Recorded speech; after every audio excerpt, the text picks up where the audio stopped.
What is going on, friend? What's going on, Rough family? I'm so excited. Welcome back to the channel. For those of you guys who are new here, I am your boy, Roy, and it's my mission to give you the tools, knowledge, and education to help you build your happiest, healthiest life, which is why I am so excited about today's episode, because we are going to be doing just that. We are talking about your relationship with food and how that correlates with your weight loss journey. Because at the end of the day, nobody wants to just do a 6-day, 6-week, 6-month program, and then as soon as the program's done, they backslide and end up gaining all the weight back, right? And so to be able to truly create a lifestyle, for this to last long term, we have to have a healthy relationship with food. We have to understand how food works so that way we can apply it to our weight loss journey. Cool. So with that being said, let's dive in. So to give you some context of where this problem or where this question came to be, it actually comes from, we have a lot of people who work with us one-on-one coaching here at Rough Fitness, and everybody starts with just doing a consultation. And in that consultation, we got to kind of figure out, well, what are your goals? And most people, they have a goal to lose 10, 20, 30, 50, 100 pounds. And to understand how to solve the problem, we got to figure out what they've tried in the past or what they've done. And I have heard every single diet you can ever imagine. People have tried every single thing, and they feel like they're at a place where it's like, I've tried everything and nothing seems to work. Okay, and so then we get through all that, and so the next question is well, what are you doing now with your nutrition? And I get one of two responses, and the first one is people owning up and being like, well, it's not the best, and I know I need to work on it. I know I need to eat healthier. Or two, they'll say, well, I watch what I eat, and I eat pretty healthy. Like, I do this, this, and this, whatever it is, and so I feel like it's not that bad. And so it's interesting when that happens, and I'm just going to say this point blank, is that if you're not where you want to be, if you still have weight to lose, excess fat that you're trying to burn, I can almost guarantee that means something's wrong or something's missing with your nutrition, because 70% of the results that you're trying to get come from nutrition, which means I can guarantee 7 out of 10 times if you're at a plateau or something's not working or it's not sustainable, it's because something's wrong with your nutrition. And so when people say I need to eat healthier, or I watch what I eat and I eat pretty healthy, I want to dive into that and what does that really look like. So as we start to break this down and dive into this, we have to understand that this probably isn't your first time trying to lose weight. Like I said, most people have tried nutrition protocols or diet plans in the past, and we have to figure out truly why those things haven't worked. And for a lot of us, it's simply the fact that it wasn't that the diet didn't work, it was that it wasn't sustainable long term. Because let's be honest, the goal isn't to, for example, lose 10 pounds. The goal would be to lose 10 pounds and then keep the weight off. If you lose the weight and end up gaining it back, then that means that that nutrition protocol wasn't the right one. So we have to keep that in mind as we're moving forward. And so when I ask people what their nutrition plan is, they say, I know I need to eat healthier, or I watch what I eat and I eat pretty healthy. Well, let's talk about that. Like, what does that even mean? Because what people are inferring is that I know what I need to be doing based on past experiences. I know what eating healthy looks like. And so I want to give you a little test or an example, if you would. If I gave you an option between 3 different types of food, let's say there's an apple, some chicken, and some broccoli. You have those 3 food choices. Which one would you say is the healthiest? If you had to choose one, which one would you pick? And usually when I ask this question, people, it takes them a second to kind of think about which one would they choose. And most of the time, people will come to the conclusion that it depends, which is so interesting to me, because at the end of the day, if we're trying to eat healthier, we should know what is the healthiest food if we're ranking things as either healthy or not healthy. And so we go through this, and people say they eat pretty healthy, but the types of foods they eat and what is healthy, it depends. And so my next question is, it depends on what? Like, what does it depend on? What would conclude if this food is healthy or not? And to really break that down, we have to define, what is the word health? What is the word healthier? We say, I want to eat healthier. Okay. And so health is defined as the state of being free from illness or injury. So anything that takes us further away from illness or further away from injury means we're resulting in a healthier life. So we want to eat foods that allow us to become healthier. If I eat this food and I become healthier because of it, then that is healthy food. Can we agree on that? Perfect. So with that being said, I want to give you some examples as to, with our health, what we're trying to accomplish. So most of us, we want to lose weight because we either want to look better or feel better. And when we look at the feel better category, that really is the health side of things for a lot of us. So when we talk about injury, if you have excess weight to lose, you might realize that maybe you have chronic joint pain. Maybe your knees, your hips, your back, they hurt all the time. And you knew that if you lost this excess weight, it would relieve that pain. Again, bring us further away from injury. The second example is your health. Maybe because we have extra weight to lose, we're overweight or obese, it's caused, chronic health problems like maybe some kind of heart disease, high blood pressure, high cholesterol, maybe pre-diabetes, something along these lines. And we want to try to fix our diet to bring us further away from that illness and closer to health. So when we're looking at these foods and these situations and what does it depend on, it all depends on, for you, if you eat these things, does it bring us closer to health? So I want to give you another example, and this might make it a little bit more clear for you. So if we had an apple versus a piece of cake, which one would you say is healthier? Now, this isn't meant to be a trick question. I think we can both agree that just in general, the apple would be the healthier choice here. And we can give a lot of reasons as to why we would probably believe that. But now let's change the context. Now the question is, if you had to eat 200 apples in an hour or less versus just having one piece of cake, which one would you say is healthier now? And this is where the debate starts happening, because if I was asked this question, I would probably lean more towards the cake being the healthier option of the two, because I know that if I ate 200 apples in an hour or less, one, I don't even know if I could do that, but it's so much that I probably would be sick, I'd be ill, I'd probably throw up. Like, it probably wouldn't be the healthiest choice to have 200 apples in an hour or less. And so now eating the 200 apples has brought me closer to illness, right? Being sick and possibly throwing up, and we don't want that. So now it's interesting that a food that everybody would in general say this is for sure healthier, we changed the context of it, and now most people might say, well, that's not healthy. The cake in this scenario might be healthier choice.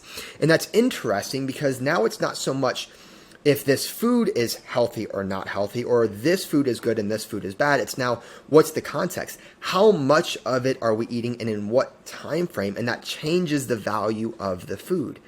Interesting. And so the reason why this is important is because this works across the board for all foods, right? It's not so much the food itself, it's in what amounts are we eating it, and is it bringing us closer to health? Because you can have too much of anything. You could eat too much fruit, you could have too much vegetables, you can have too much chicken, steak, fish, eggs, like you name it, you could have too much of it. You could have too much candy, too much sugar, too much this, too much that. Heck, you could have too much water and it could be detrimental to your health, believe it or not. So too much of anything isn't good for you. And I actually want to give you another example of this, and this is actually a common thing we see, because I gave you the example of an avocado, and I personally love avocados. I love it when my clients eat avocados. For the most part, I think most people would consider an avocado to be healthy.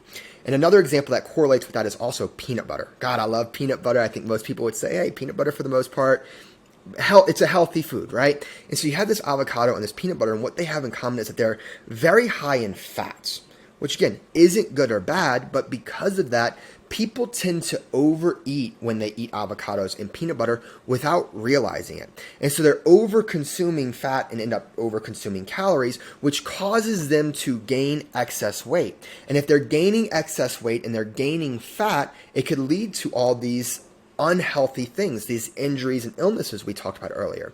So now we have a seemingly healthy food, avocado or peanut butter, that people are eating because it's deemed as healthy, and then they overeat it and it causes unhealthy things, and they never even knew it, right? And so this happens all the time in our society, and I hope that this is kind of already reframing your mindset around food and your approach when going into your weight loss journey, because it changes how we view food as a whole, which is crazy. And so going off of this, I want to give you another example, okay? A lot of the clients we work with, and I have so many testimonials of this, of people who have lost the weight and kept it off, who say they were able to enjoy pizza with their family on family night, or enjoy a piece of cake at their kid's birthday party, or have a glass of wine or a margarita on a date or anniversary or something like that. And it's just truly amazing to see this. Or this is a big one, going on vacation and being able to eat the food you enjoy and not feel guilty about eating those foods. Like, I see this all the time, and it's truly amazing. Like, to hear the stories of my clients, going home for the holidays or visiting family, and it's Thanksgiving or Christmas or whatever it is, and they're eating all the food, and people say, "I thought you were on a diet." And they say, "I am." They say, "I thought you were trying to lose weight." They say, "I am." And it's so interesting that they're actually able to eat the foods they enjoy and lose the weight, and other people, they just don't understand because they have deemed food as either good or bad. And look, I'll just be honest and even put myself here, is that me and my wife actually, we enjoy eating McDonald's here and there. I mean, we don't do it all the time, but we enjoy eating it. And I think that would be the pinnacle of what people would consider to be unhealthy. And yet I do that, and I feel pretty healthy, and I don't struggle with my weight. And so it's interesting, this approach or this mindset around food, it literally opens up so many possibilities. It opens up a whole new world of possibilities when we're approaching this weight loss journey. So let me put it to you in context. If you could eat the things that people normally deem unhealthy, donuts, cake, candy, chocolate, cookies, like you name it, okay? If you could eat those things and burn the fat, lose the weight, okay? And that brought you closer to health because you lost the weight. You lowered your blood pressure. You got your cholesterol in check. You've reversed your prediabetes, right? You've done these things and you've moved closer to health, right? You've lost the weight, so your joint pain is starting. All these examples we gave. If you move closer to health, we could almost conclude that eating those things were healthy for you. Now, again, I'm not sitting here saying that having cake and donuts and cookies is healthy. I'm just saying it's possible to eat those things and move closer to health based on your goals. Like, that should be so freeing for you to hear. That you don't have to feel guilty about having a couple M&Ms or Starburst or whatever the case is. Like, it's okay. It's not a matter of, is the apple healthy or is the cake healthy? Or is this good or is this bad? It's, well, I actually enjoy eating cake, so how much cake am I allowed to have and still move closer to my goals? And so if we're able to have these foods that most people deem unhealthy in moderation and have them on a daily or weekly basis and not feel guilty, and you lose the weight and burn the fat, we're moving closer to health. That checks the first box. But then let's take that a step further. What would be better?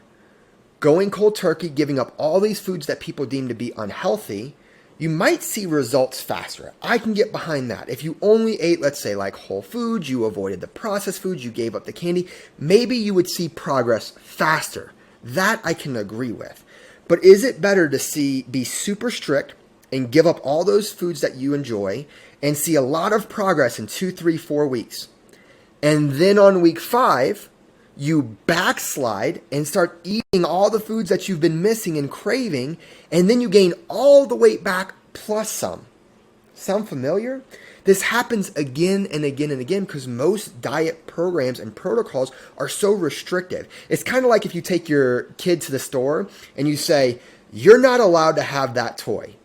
What does that kid want? That kid wants that toy more than anything because you simply said they couldn't have it. And it's no different with your food. If you say, I can't have cake, I can't have sugar, I can't have carbs, I can't have this, I can't have that, then all of a sudden it becomes restrictive. And you end up craving it and wanting it even more. At some point, it starts to create a toxic and unhealthy relationship with food. And this is why people end up backsliding and caving and gaining all the weight back and end up creating eating disorders along the way. And so if we were actually to have these foods we enjoy in moderation and you didn't have to feel guilty, maybe it might take you a little longer to see the results.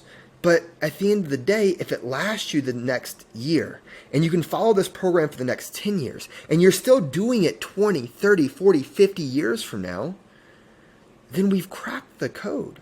You don't have to lose the weight, gain the weight, lose the weight, gain the weight. Now this is just a sustainable lifestyle for you, which wasn't the goal all along. Because at the end of the day, if we do this the right way, 5 years from now, you're not going to care if it took you 6 days or 6 weeks or 6 months to lose all the weight. You're just going to care that you kept it off and you're feeling your best and you're living your life. And there's no way to do that unless you have a healthy relationship with food. And to have a healthy relationship with food, as we've learned, you can't deem food as good or bad or healthy or unhealthy. We have to say that these are the kinds of foods I enjoy, what kinds of foods are going to move me closer to my goals, and then in what amounts do I need to have these foods that's congruent with what I'm trying to accomplish. And now we're truly talking about living your happiest, healthiest life, right? Because again, a lot of us might say that a piece of cake isn't the quote-unquote healthiest thing, but if we can have that, we might, in moderation, we might still be able to move closer to our goals and improve our quality of life and also enjoy it. That's happy and healthy. Okay? So again, we have to stop looking at food as either good or bad and start saying, what do I need to do for me and my lifestyle for this to last the rest of my life and become healthier, right? You guys, I really hope that this makes sense. Like, this should be like that aha moment, like this epiphany, that now that you're going into this weight loss journey with this new mindset, that this truly can last long term for you. And I do want to preface that every single person who joins our program, they work on this relationship with food. And I have to let you understand that this does not get fixed overnight. This is not like you join our program or you watch this video and then tomorrow you just have a healthy relationship with food. We're talking about years and years and years of you doing all these diets and all these things people have told you about nutrition and general population and their theories on food. We're trying to reverse years and years and years of false information and creating these unhealthy habits. Doesn't happen overnight, so give yourself some grace, okay? But I promise you, if that you can truly adapt what I taught you today, it will change your life forever. You guys, I really appreciate you being here. If you ever have any questions or anything like that, you can always ask, book a consult, anything like that. I'd love to chat with you or have somebody from our team chat with you. And if I only have one ask from you guys, that's to make sure you don't forget to subscribe. I want to make sure that you guys don't miss any new content we're coming out with or anything like that, because we're always trying to give you the most amount of information possible. But other than that, I am your boy, Roy, and just remember, we don't pray for an easy life. We earn a rough one. Y'all keep earning those cookies.